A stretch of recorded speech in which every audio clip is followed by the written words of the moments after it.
क्या आज के टाइम पे सीए बिना बिजनेस चलाना पॉसिबल है? देखिए, अगर सिर्फ आप एक नॉर्मल गुजारा करना चाहते हैं तो बिना सीए के करिए।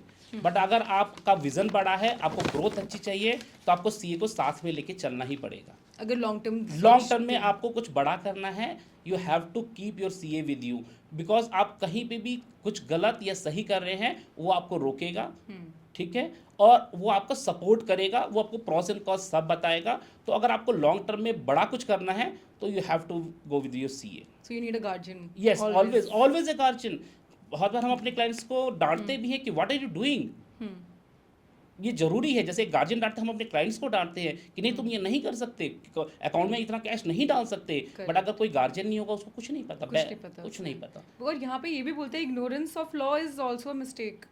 यू कांट से मुझे पता नहीं था। यस, इन इंडिया में मैं आपको, as I am advocate also, Yes. तो लॉ का सबसे बड़ा रूल ये है कि जी नहीं जी, मेरे को तो पता ही नहीं है, था। हाँ। जी, अगर हम सेक्शन 302 मर्डर की बात करें, जी मुझे नहीं पता था कि किसी को अगर हम मार दे तो उसे फांसी हो जाती है, नहीं तो मैं उसको मारता ही नहीं। ऐसा कोई लॉ नहीं है, हाँ। ठीक है। अगर आपने टैक्स की चोरी करी है तो करी है, चाहे फर्स्ट टाइम ऑफेंडर हो या मल्टीपल टाइम ऑफेंडर हो, सजा दोनों की सेम है। और सर मैंने ये भी सुना है कि चाहे 1 लाख की गलती हो चाहे 100 करोड़ की गलती हो, वो दोनों को बराबर होता है। दोनों के बराबर। आज के टाइम में इनकम टैक्स नजर में दोनों बराबर है। अगर हम आज से 10 इयर्स पहले की बात करें तो थोड़ा फर्क था, बिकॉज ऑफ उस टाइम में मैनुअली असेसमेंट्स होते थे। बट कंप्यूटर किसी को नहीं पहचानता, वो कहेगा गलत 10 रुपये भी गलत है और 10 करोड़ भी गलत है, वो नोटिस दोनों को भेजेगा।